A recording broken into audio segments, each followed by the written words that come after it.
하나님의 말씀은 신약 누가복음 5장 17절에서 26절까지 말씀을 저와 여러분 한 절씩 하나님의 말씀을 교독하겠습니다.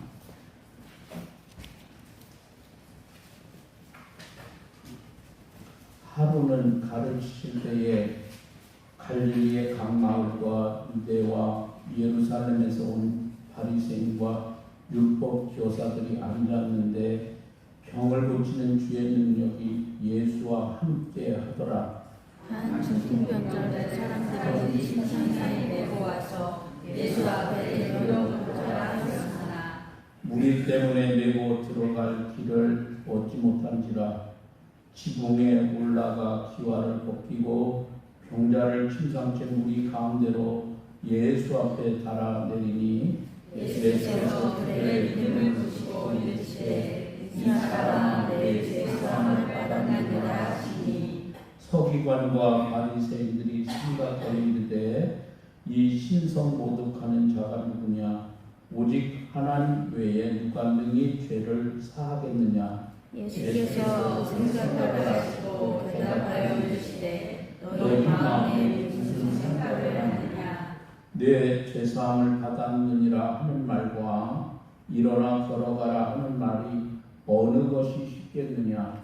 그러나 인자가 땅에서 죄를 사하는 권세가 있는 줄을 너희도 알게 하리라 하시고 중풍병자에게 말씀하시되 내가 내게 이르노니 일어나 내 침상을 가지고 집으로 가라 하시네. 그 사람이 그들 앞에서 곧 일어나 그 누웠던 것을 가지고 하나님께 영광을 돌리며 자기 집으로 돌아가니 모든 사람이 놀라 하나님께 영광을 돌리며 심히 기뻐하여 이르되 오늘 우리가 놀라운 일을 보았다 하니라. 아멘.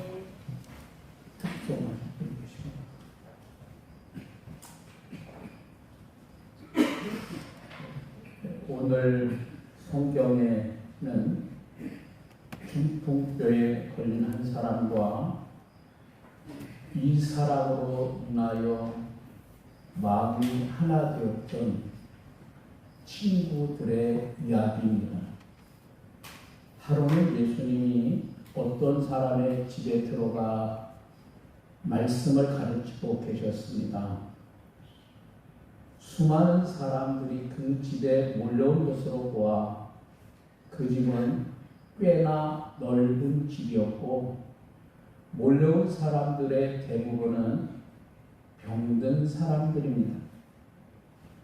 17절은 병을 고치는 주의 능력이 예수와 함께 하였더라 마고 말씀하는데 그 집에서 예수님이 여러 병자들을 치유해 주셨습니다. 그러다 보니 예수님의 소문은 금세 퍼졌고 많은 사람들의 귀에 들렸습니다. 그들은 친구입니다. 그들은 예수님의 병 고치는 소문을 듣자마자 병든 친구를 떠올렸습니다. 그리고 그 친구를 예수님께로 데리고 가겠다고 하는 동일한 마음을 품게 되지요.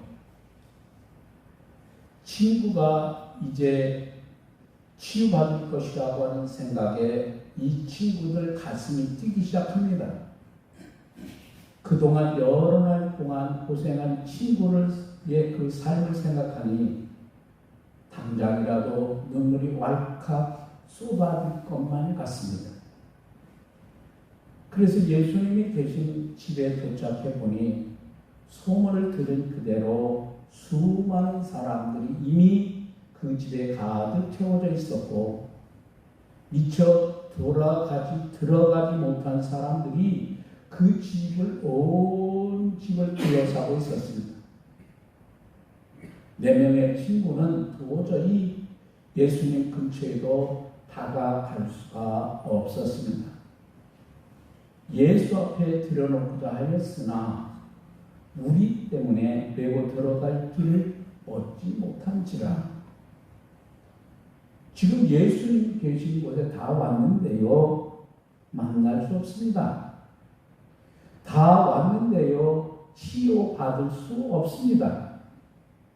여러분, 우리도 살다 보면 그럴 때가 있지 않습니까? 다 왔는데 이루어지지 않습니다.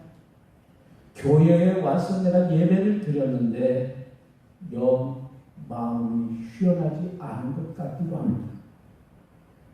그들의 절박한 마음이 다른 방법을 떠올리게 했습니다. 그 집 옆으로 난 계단으로 옥상으로 올라갑니다. 나무 가지와 흙을 적당히 섞어 만들어 놓은 옥상의 바닥을 뜯어냅니다. 그 방법에는 예수님을 만날 방법이 없었기 때문에 소란 소리를 아랑곳하지 아니하고 친구들은 뜯기를 시작합니다. 그리고 얼마 후에 이 친구가 누워있는 침상을 예수님 앞으로 달아내렸습니다. 예수님은 그들의 헌신과 믿음을 보셨습니다. 예수님께서 그들의 믿음을 보시고 그리고 기쁜 마음으로 이 병든 친구를 예수님은 고쳐주셨습니다. 사랑하는 친구를 위해 헌신한 사람들이 침상채로 친구를 들고 갑니다. 여러분 잘 생각해 보세요. 그 침상은 그날 급하게 준비된 침상일까요?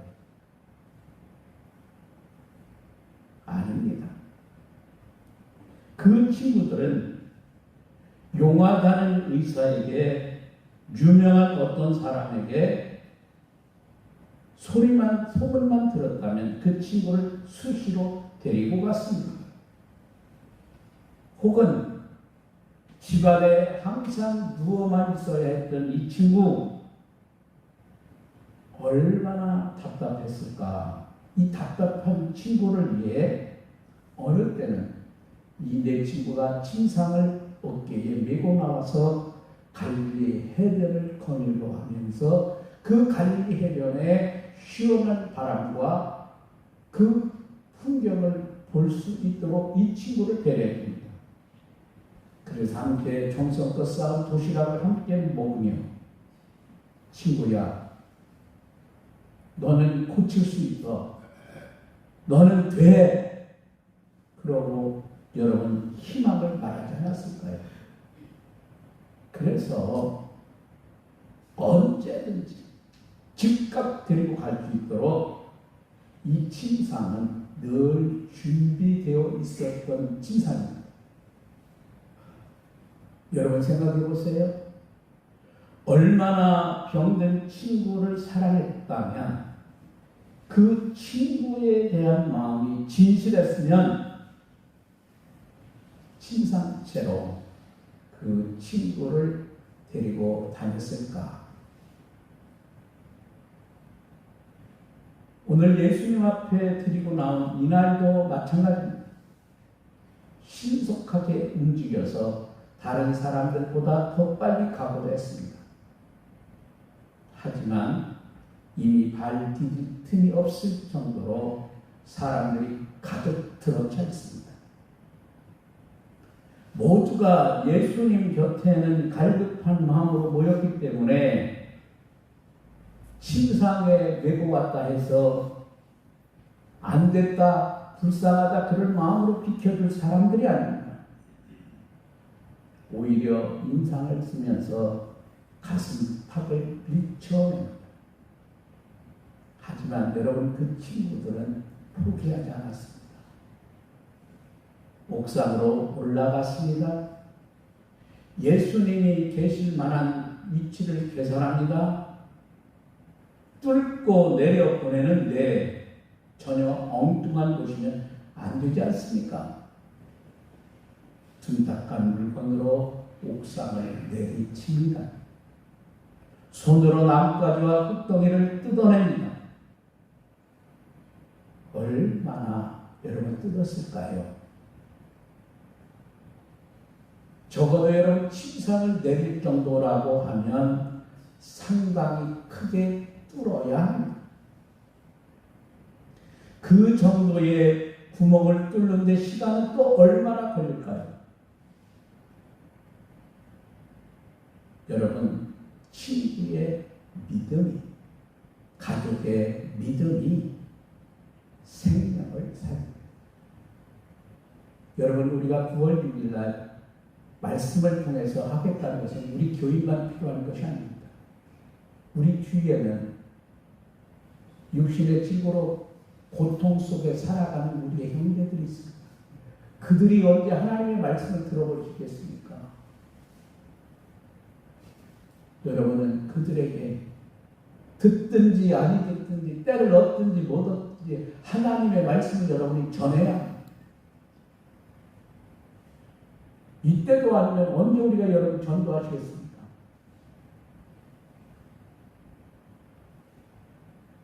우리만 나올 것이 아니라 하나님의 말씀을 듣는 곳에 하나님의 역사가 일어납니다.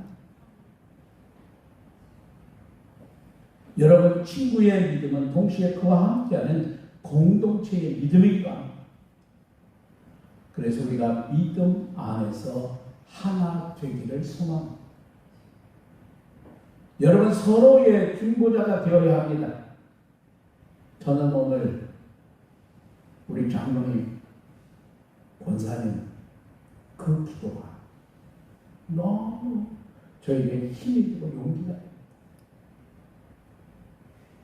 그렇지 않습니까?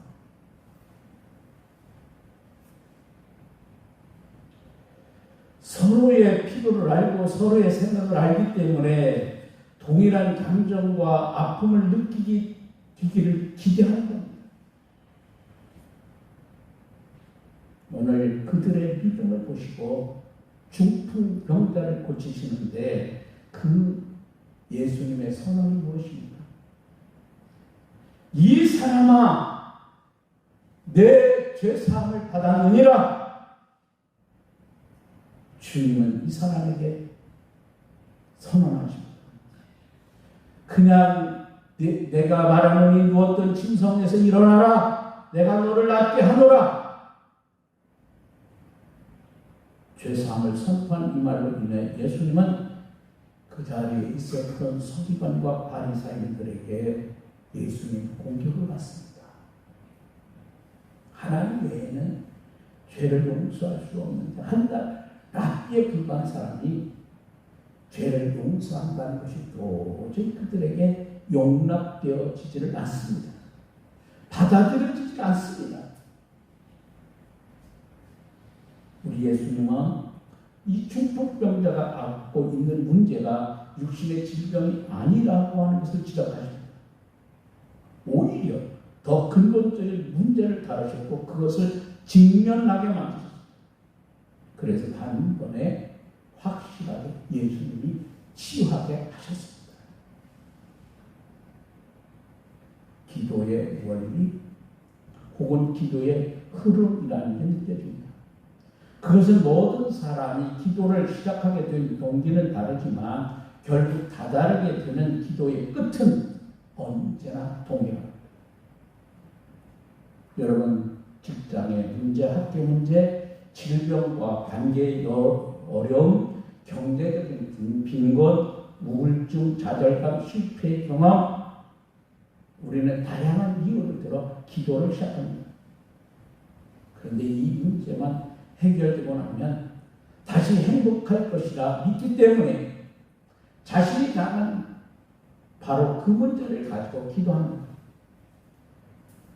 그러나 그 기도가 정말 제대로 드려진 기도라고 하면 그 기도의 끝은 반드시 죄를 다루게 됩니다. 여러분, 문제인 줄 알았는데 죄였습니다. 그 사람의 잘못인 줄 알았는데 내 죄 때문입니다. 주님은 지금도 그 옛날 중풍병자를 다루시는 방법으로 우리를 다루십니다. 그것은 죄 사함의 선포입니다. 예수님은 우리의 문제가 아닌 죄를 해결하기 위하여 십자가의 길을 가셨습니다. 우리가 예수님의 고난을 묵상한다는 것은 내가 구원받았다고 하는 감격을 회복하는 겁니다. 단지 문제 해결이 아니라 영생을 선물 받는 것입니다. 그 주님 앞에서 최고의 치유를 경험하는 여러분이 될 수 있기를 바랍니다. 대표적인 저서 상처 입은 치유자로 유명한 헨리 나우에는 하버드 대학교 교수로 재직할 만큼 그분은 실력과 영성이 있어 탁월한 분입니다. 그런데요, 이분이 말도 안 되게 어느 날 이분이 우울증에 걸립니다. 다른 사람들에게 언제나 희망을 주었으나 정작 자기 자신은 잘 돌보지를 못했습니다. 고민과 근심 속에 그는 하버드 대학의 교수직을 내려놓기로 결정합니다. 그리고는 지적 장애인이 모여있는 공동체를 찾아갔습니다. 거기서 자신이 죽을 때까지 낮은 자리에서 헌신하기로 마음을 먹습니다. 그곳 사람들이 당신은 누구입니까? 라고 묻니 나우엔이 저는 하버드대 교수였던 헨리 나우엔입니다. 라고 대답을 했어요. 다시 그들이 하버드가 뭔데요? 라고 물어봅니다. 나우엔 교수는 충격을 받았습니다. 지금까지 그런 질문을 받아본 적이 없었기 때문입니다. 그날 밤 그의 일기에 오늘 나는 놀라운 경험을 했다. 이곳 사람들은 내가 하버드대 교수인 것과 많은 업적을 세운 것을 알지 못하거니와 관심도 없다. 나는 그저 헨리 나우엔일 뿐이다. 우리가 어떤 업적을 쌓고 어떤 화려한 경력을 쌓을지라도 혹은 반대로 아무리 무서운 죄악을 저질렀을지라도 예수님 앞에서는 주님의 긍휼이 필요한 연약한 인생입니다. 여러분, 그 실질적인 이름이 바로 죄입니다. 주님 앞에 나갈 때 주님은 우리의 모든 짐을 벗게 하시고 진정한 자유를 우리로 하여금 누리게 하실 줄 믿습니다. 그 믿음이 살아가는 여러분 모두에게를 축복합니다. 기도하겠습니다.